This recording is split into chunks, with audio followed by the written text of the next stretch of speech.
हाय focus, और ये video के अंदर हम दो कंपनीज के Q2 अपडेट्स का डिस्कशन करेंगे। पहली जो कंपनी है वो है EFC लिमिटेड, और दूसरी जो कंपनी जिसका हम डिस्कशन करेंगे वो है E2E नेटवर्क्स।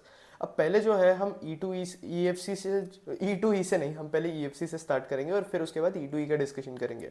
अब दोनों कंपनीज के रिजल्ट्स बड़े अट्रैक्टिव आ रहे हैं, दोनों कंपनी जो है बहुत अच्छा परफॉर्म कर रही है। अगर आप EFC का देखोगे तो पहले जो है मैं आपको EFC का जो है वो बिजनेस मॉडल समझा देता हूँ। EFC जो है आपकी एक कोवर्किंग कंपनी है, और इसके साथ साथ EFC जो है वो बाकी सेगमेंट के अंदर भी जो है वो एक्सपांड कर रही है।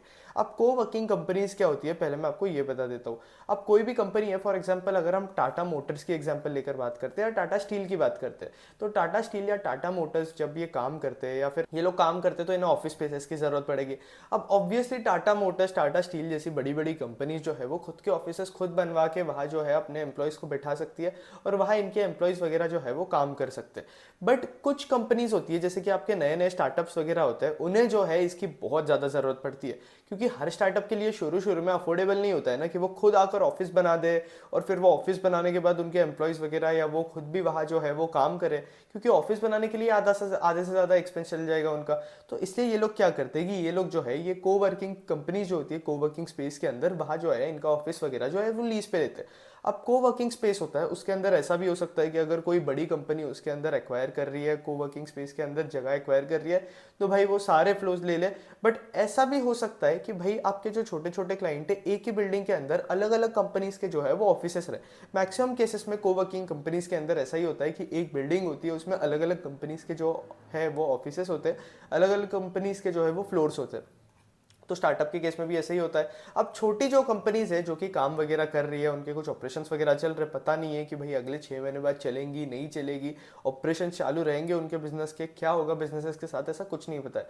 तो ये सारे जो बिजनेसेस है उन्हें जो है कोवर्किंग स्पेस के अंदर ही जगह वगैरह जो है वो लीज पे लेनी पड़ती है, रेंट पे लेनी पड़ती है। उसके अलावा इनके पास जो है कोई ऑप्शन नहीं होता है, तो वहाँ जो है कोवर्किंग स्पेस की जो कंपनीज है वो आपके काम में आना जो है वो स्टार्ट हो जाती है। अगर आप EFC के साथ देखोगे तो एक और कंपनी है लिस्टेड स्पेस में जो कि EFC जितना ही अच्छा परफॉर्म कर रही है, मुझे अभी एट मोमेंट वो कंपनी का जो नाम है वो याद नहीं आ रहा है, बट वो जो कंपनी है EFC से बेटर परफॉर्म कर रही है थोड़ा। अब बेटर मतलब exactly not in revenue terms, but चीज़ ये है कि भाई वो कंपनी के पास कॉर्पोरेट क्लाइंट्स आता है। मतलब आपकी कंपनी के पास जितने ज़्यादा कॉर्पोरेट क्लाइंट्स होंगे उतना ज़्यादा आपकी कंपनी के लिए बेटर होगा, क्योंकि जितने ज़्यादा बड़े कॉर्पोरेट क्लाइंट्स होंगे उतना ज़्यादा वो आपकी कंपनी पे स्टिक टू रहेगी। अब स्टार्टअप है, कल को क्या पता अगले 6 महीने बाद वो स्टार्टअप जो है वो बंद हो जाए, फिर आपके कंपनी को फिर से रेंट पे वो जगह किसी और को देनी पड़ेगी, कोई और कंपनी ढूंढनी पड़ेगी, ये करना पड़ेगा वो करना पड़ेगा, तो that's a lot of work. But भले ही आपको जो बड़े बड़े क्लाइंट्स हैं उनसे कंपैरेटिवली रेंट वगैरह कम लेने मिलेगा, और स्टार्टअप से रेंट्स वगैरह जो है वो थोड़े ज़्यादा लेने मिल सकते हैं, ये भी पॉसिबिलिटी है। ये एक चीज़ है कि मार्जिन का थोड़ा बहुत डिफरेंस पड़ता है, भले ही कंपनी बोले कि नहीं पड़ेगा, बट 1 to 2% का डिफरेंस तो पड़ेगा ही आराम से। तो ये एक चीज़ है। तो भाई उसके बाद ये जो कंपनी है कोवर्किंग स्पेस के साथ, ये अपने मैनेज्ड ऑफिसेस वाले सेगमेंट के साथ इंटीरियर डिजाइनिंग भी करती है, और फर्नीचर वाला सेगमेंट भी जो है उसके अंदर ये जो है वो काम कर रही है। अब ये EFC क्या कर रहा है, EFC पहले जो कोवर्किंग स्पेसेस बनाता था वहाँ पे जो है ये बाहर से जो फर्नीचर वगैरह है पहले आउटसोर्स करता था, इंटीरियर डिजाइनिंग ये खुद करता था।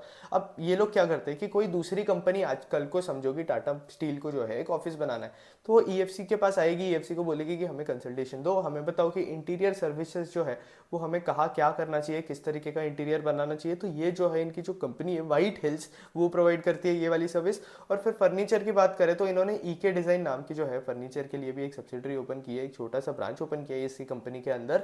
अब ये क्या करेगा कि ये जो है फर्नीचर्स वगैरह मैन्युफैक्चर करेगा, क्योंकि इसके वजह से आपकी EFC को भी फायदा मिल जाएगा, क्योंकि EFC अगर बाहर से ये सब आउटसोर्स करेगा तो उन्हें कंपैरेटिवली एक्सपेंसिव पड़ता है। अगर वो खुद के फैक्ट्री में मैन्युफैक्चर वगैरह करेंगे तो इनके लिए बैकवर्ड इंटीग्रेशन भी हो जाएगा, और इनके फैसिलिटीज़ पे ये जो है वो आराम से इंस्टॉल कर सकते हैं। और इंटीरियर सर्विसेज का भी वही फायदा हो जाता है EFC को कि भाई इनकी खुद की कंपनी है व्हाइट हिल्स इंटीरियर सर्विसेज के लिए, और फर्नीचर भी इनका खुद का आ रहा है। तो ये जब दोनों चीज़ें कंबाइन होगी तो कंपनी को जो है ऑपरेटिंग लेवरेज मिलना स्टार्ट हो जाएगा, क्योंकि मार्जिन के अंदर एक्सपेंशन देखने मिलेगा, और आपके जो कॉस्ट वगैरह है उसके अंदर जो है हमें रिडक्शन देखने मिलेगा।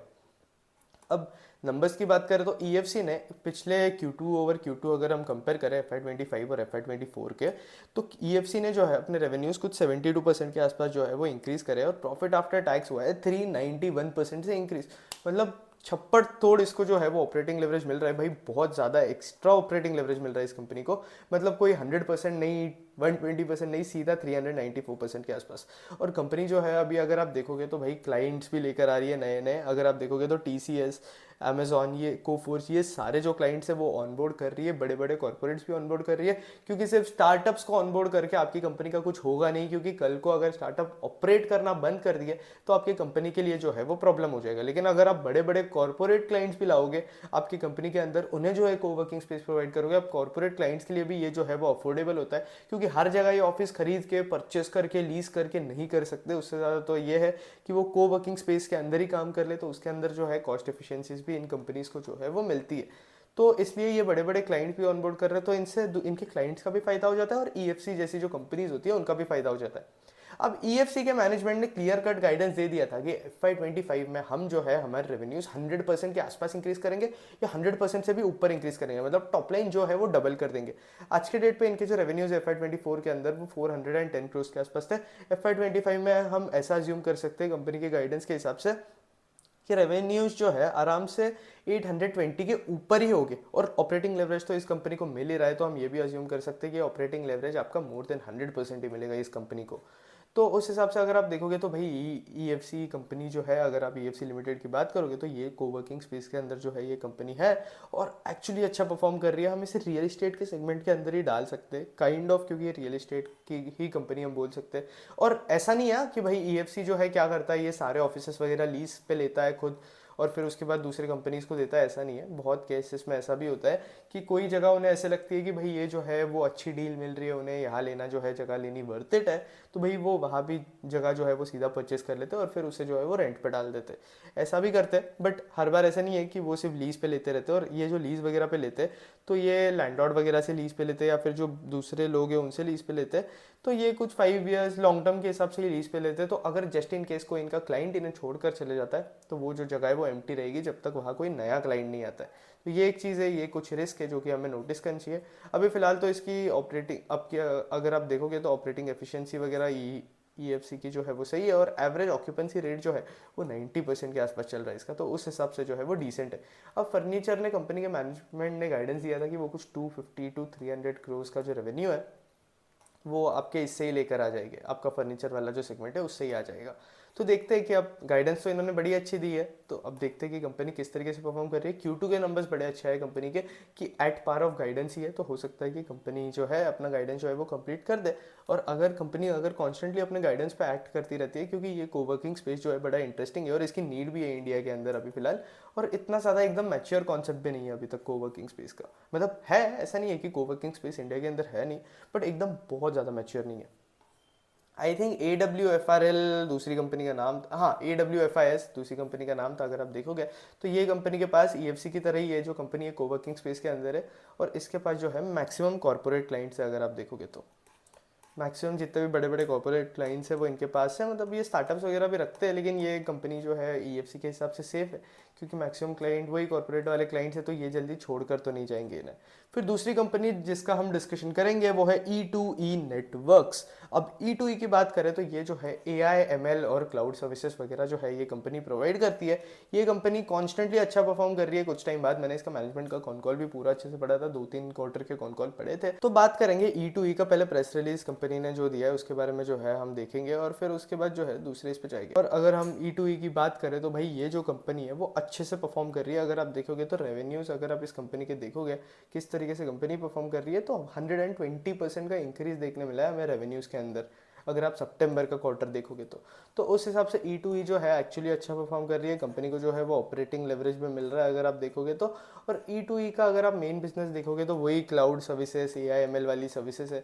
अब ऐसा नहीं है कि भाई अमेजोन भी तो क्लाउड सर्विसेज प्रोवाइड कर रहा है तो E2E का क्यों ले, क्योंकि इंडिया के अंदर अभी भी बहुत सारे बिजनेसेस है, नए नए बिजनेसेस आ रहे हैं जो कि स्टार्टअप फेज के अंदर है या फिर बड़े फेज के अंदर भी हो सकते हैं, तो उन्हें भी जो है वो क्लाउड सर्विसेज वगैरह लगती है। डेटा सबको लगता है, इनफैक्ट बहुत सारे बिजनेसेस है, टेक बिजनेसेस है जो कि आ रहे हैं, तो उन्हें डेटा की नीड तो होती है, AI ML की जो नीड वगैरह है वो तो होती है, और क्लाउड सर्विसेज भी इन्हें लगती है। तो क्लाउड सर्विसेज अब वो E2E के साथ अगर पार्टनर करेंगे तो उनका क्या फ़ायदा होगा कि उन्हें, अगर आप अमेजोन से कंपेयर करोगे या गूगल से कंपेयर करोगे तो वहाँ से जो है कंपैरेटिवली कॉस्ट जो है इन्हें कम देखने मिलेगा अगर वो अमेजोन और गूगल से कंपेयर करते तो।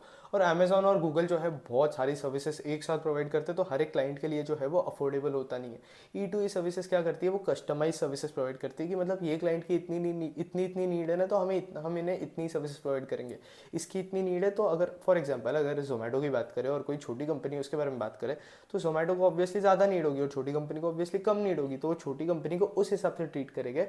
ट्रीट मतलब उस हिसाब से उन्हें कस्टमाइजेशन बताएंगे, तुम ये कर लो वो कर लो, और जोमेटो को उनके हिसाब से बताएंगे। तो ये कस्टमाइजेशन वाला चीज़ है जो कि इनको जो है वो क्लाइंट वगैरह अट्रैक्ट करने में हेल्प करता है। और इसके साथ साथ इनके अच्छे खासे क्लाइंट नंबर्स है और बहुत बड़े बड़े नाम है इनके लिस्ट में। अगर आप देखोगे तो जोमेटो हो गया, ब्लू स्टोन हो गया, मोबीक्विक हो गया, अच्छे खासे बड़े बड़े नाम जो है हमें इनके लिस्ट में जो है वो देखने मिल रहा है। अब ई जो है मुझे बड़ा अट्रैक्टिव लगता है क्योंकि ये अपने रेवेन्यूज जो है बड़े फास्ट पेस पे इंक्रीज कर रहा है। अगर आप देखोगे तो 70-80% के आसपास भी जो है ये अपने रेवेन्यूज जो है वो कॉन्स्टेंटली इंक्रीज करते जा रहा है। और इसके अंदर जो है सबसे बड़े एस इन्वेस्टर आशीष कचोलिया भी इन्वेस्टेड है, और उन्होंने जो है अभी स्टेक लिया है इस कंपनी के अंदर। अगर आप नोटिस करोगे तो अभी सितंबर के अंदर उन्होंने जो है वो 1.05% के आसपास का जो है वो स्टेक लिया है। तो अब वो अगर सोच रही, यूजुअली आशीष कचोलिया का स्पेशलाइजेशन है कि वो मिड कैप और स्मॉल कैप कंपनी जो है वो अच्छी चूज़ करे। अब ग्रेविटा के केस में भी उन्होंने चूज़ किया था, और अगर आप देखोगे तो ग्रेविटा ने अच्छा खासा रिटर्न दिया, सिर्फ आशीष कचोलिया की वजह से ही नहीं, इनका बिजनेस भी ऑब्वियसली बेटर परफॉर्म कर रहा था। बट वही है कि भाई इनकी जो स्मॉल कैप और मिड कैप की पिक्स होती है वो बहुत ज़्यादा अच्छी होती है। तो उन्होंने जो है ई के अंदर भी अभी ये वाले लेवल पे एंटर किया है, तो एक्सपेक्टेशंस है कि भाई ई भी जो है अच्छा परफॉर्म करे। और अभी तक तो ई जो है वो अच्छा परफॉर्म कर ही रहा है। भले ही इसका मैनेजमेंट जो है अपने कॉन कॉल के अंदर थोड़ा ऐसे कॉशियस था एडवाइस देने के पहले, क्योंकि वो गाइडेंस वगैरह कुछ प्रोवाइड नहीं कर रहा था। वो बोल रहा था कि हमारा जो भी ग्रोथ वगैरह है वो इंडस्ट्री पे डिपेंड करता है। अब तक तो रेवेन्यू नंबर्स जो है वो अच्छे पेस पे ही ग्रो हो रहे हैं अगर आप देखोगे तो। और सितंबर के नंबर्स भी अगर आप देखोगे सितंबर 2024 के, तो भाई 120% का ग्रोथ देखने मिला हमें सेल्स के अंदर। तो उस हिसाब से ई जो है ये भी कंपनी जो है मैं ट्रैक कर रहा हूँ, मुझे बड़ी अट्रैक्टिव लगती है कंपनी। और इसके साथ साथ ये कंपनी की नीड भी है क्योंकि इंडिया के अंदर अभी भी डेटा का पेनिट्रेशन पूरा हुआ नहीं है। और इसके साथ साथ बहुत सारे बिजनेसेस जो है वो अपने ऑपरेशंस वगैरह स्टार्ट कर रहे हैं, तो उन्हें जो है AI ML और क्लाउड सर्विसेज की लगती सर्विसेज वगैरह जो है वो लगती है। और फिर इसके बाद एक और चीज़ है कि भाई बाकी जो अगर आप देखोगे तो क्लाउड सर्विसेज के केस में बाकी कोई लिस्टेड स्पेस के अंदर मुझे ऐसे कोई कंपनी दिखी नहीं।